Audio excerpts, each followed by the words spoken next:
斯里蘭卡之旅第4日，繼尋日我哋去完文化大三角中間嘅獅子石同埋丹布拉石窟之後，今日我哋會喺僧伽羅最後王國之都康提去參觀佛牙寺，同埋去附近金蒲拉山上面嘅白塔。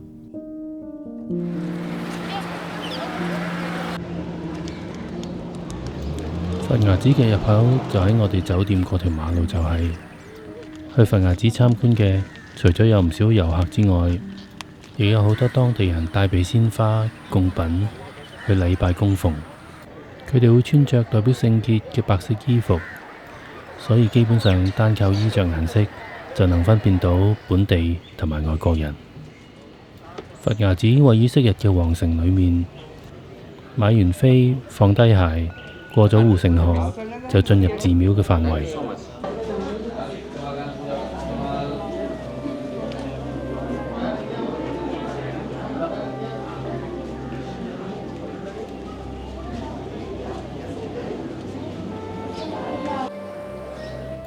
寺廟本來只係一個2層嘅單一建築，係由國王嘅娛樂空間改建成放置佛牙嘅寺廟。後來由於供奉嘅需要，就圍住原來嘅建築物加建。加建出嚟嘅部分基本上都係樓梯同埋走道，而佛牙就係放置喺舊建築嘅上層。訪客信眾由一邊樓梯上，經過一條長長嘅走廊，喺放置佛牙嘅密室外面禮拜完，就從另一邊嘅樓梯落返嚟。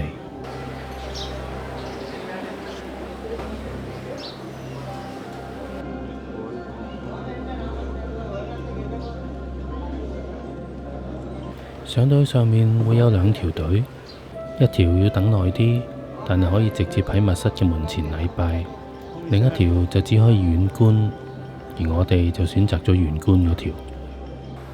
相傳佛祖圓寂後，按佢要求被火化，火化後剩低佛牙舍利。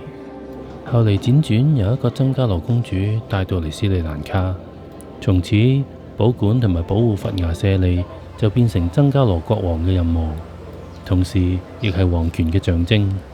誰得佛牙，誰得僧伽羅天下。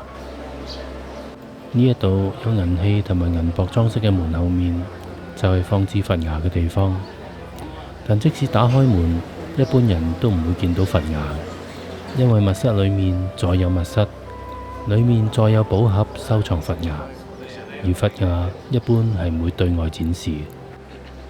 嚟參觀嘅人理應喺門前禮拜完之後就順流離開，但大家都賴死唔走，因為每日一共有3次儀式，清晨一次，9點半一次，日落一次。儀式期間，密室嘅門會打開，而大家包括我哋就喺度等儀式開始。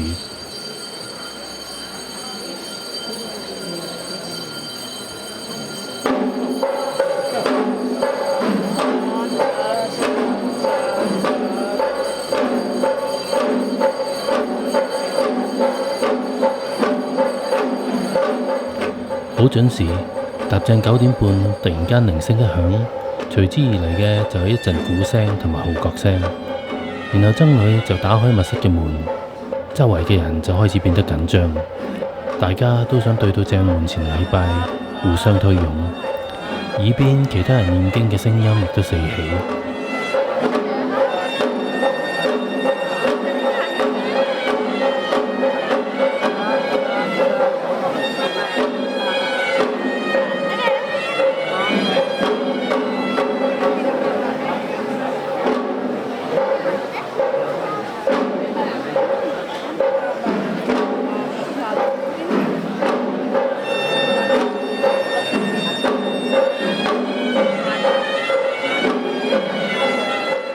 帶住貢品嘅人發現企錯隊，逆流要返轉頭再排隊。期間好多冇帶貢品嘅人就會喺貢品經過嘅時候伸手撫摸貢品，似乎咁樣就可以同樣得到供奉貢品之後嘅祝福。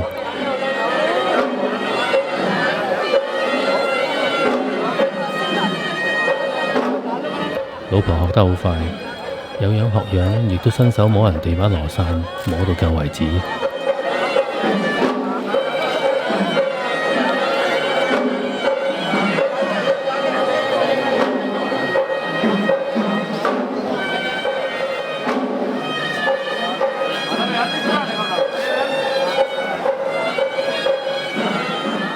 抵受唔住後來嘅人嘅推擁，人群嘅壓力同埋熱力之下，我哋冇耐就順流流返落去下一層。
後嚟我先知道，原來呢個世界聲稱擁有佛牙嘅，唔單止係康提佛牙寺，印度、中國、台灣、日本，度度都有。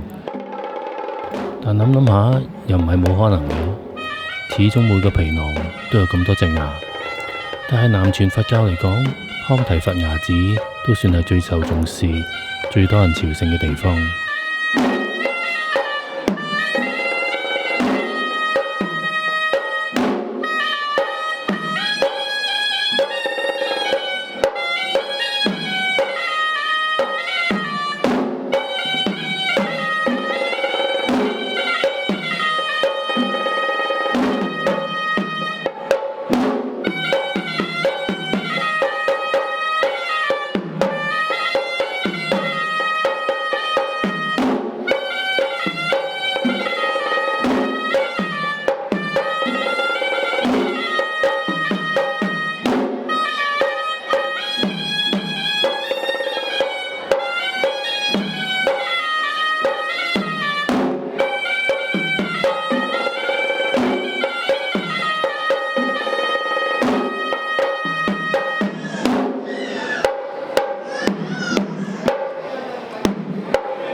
關於佛牙嘅真偽同埋有幾多隻，眾說紛紜。有人話佛牙早已經唔喺度，又有人話邊度嗰隻先係真嘅。但其實隻牙喺唔喺度係真係假，真係咁重要？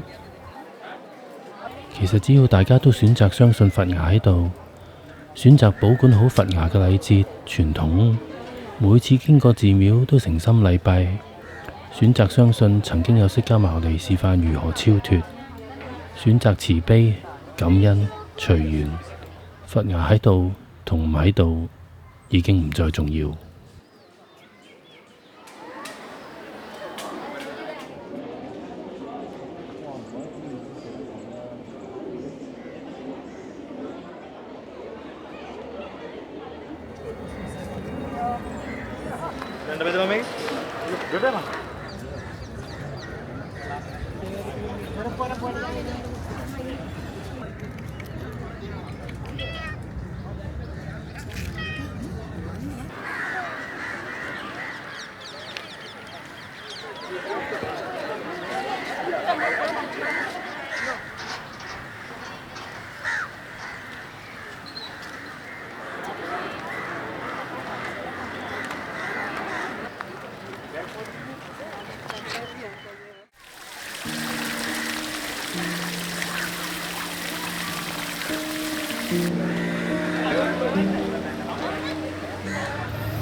去完佛牙寺，我哋享受駐足喺我哋酒店同埋佛牙寺中間嘅呢個繁忙街角，觀察呢度上落瘋狂大巴嘅人，呢度販賣生果、彩票嘅人，觀察呢度嘅野鴿，同埋每一個都好似好趕時間嘅人。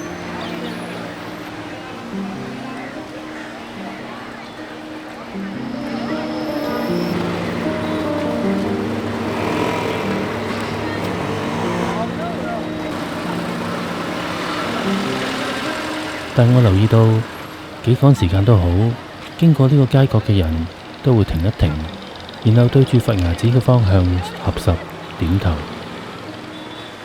我開始喜歡斯里蘭卡，因為呢度好多嘅人生活雖然艱困，但係佢哋仲係憑藉信仰同埋共同價值嘅生活。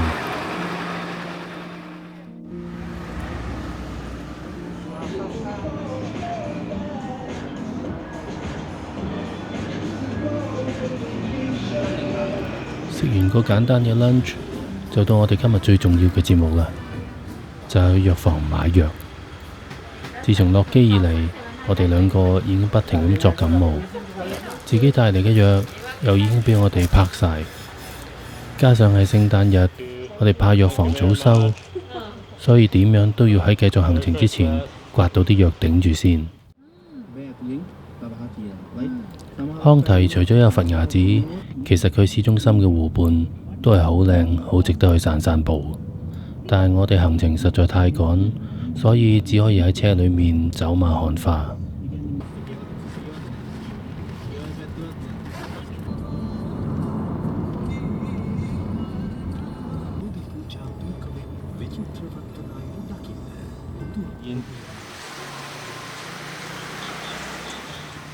個零鐘頭嘅車程之後，就到達我哋下晝嘅目的地安布那娃娃嘅白塔。白塔係建造喺一座山嘅山頂，我哋嘅車唔可以駛上去。我哋又有啲攰，唔想硬斜路上去，所以幫襯咗個樣會令你諗起張飛嘅嘟嘟司機。佢手車有啲辣，唔太理會乘客安全之餘，仲似乎唔太理會側邊行人嘅安全。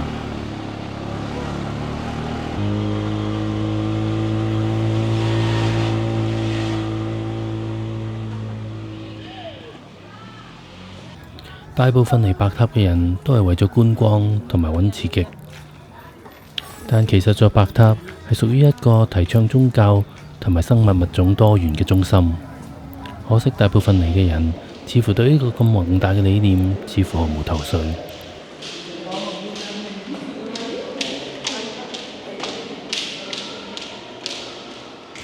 白塔係一座圓柱形嘅建築，冇電梯，要上去唯一嘅途徑就係行樓梯，唔係一條普通嘅樓梯，而係一條外置越行越窄嘅樓梯。Thank you. Oh, welcome.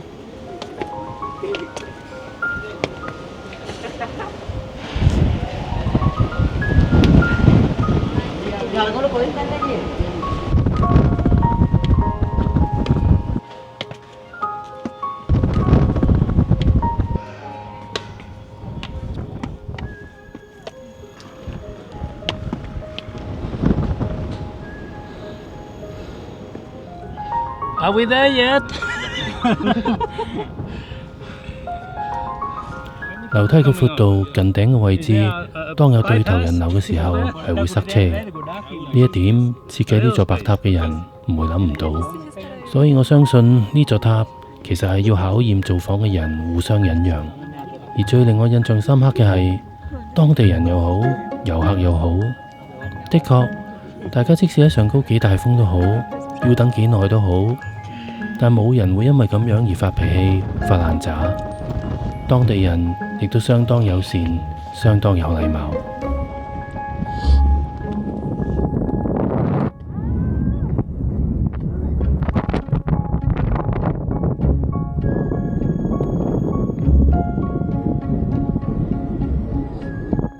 越上得高，風就越大，加上旁邊嘅圍欄唔高，你完全能夠感受到白塔溜瘦嘅水泥建築喺大風之下搖晃不定。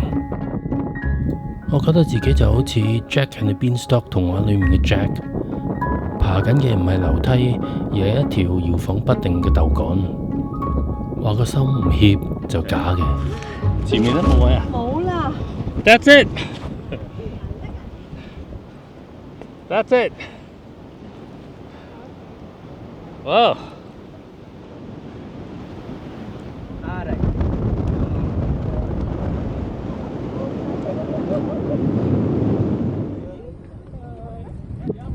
但當你去到個塔頂，望住藍天白雲同埋山下金普拉嘅美景嘅時候，個心有幾怯都唔記得晒。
A bit tight there. I don't think I can make it with my backpack. Sorry. Alright,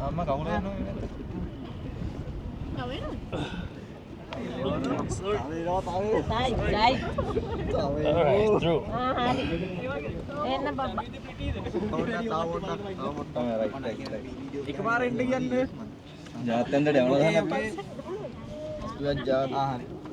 Through. Hold on a second. My backpack.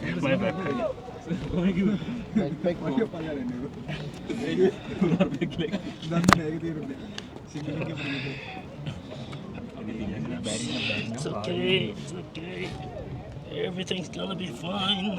Fine. Thank you.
返到酒店，第一次聽住數以百計嘅烏鴉呼叫咁睇日落。我哋然後喺附近寥寥可數喺聖誕夜仲開門嘅餐廳裏面醫肚。康提雖然係佛教聖地，但係聖誕夜嘅街頭人同埋車都唔多，連嗰個本來繁忙嘅街角都變得非常冷清。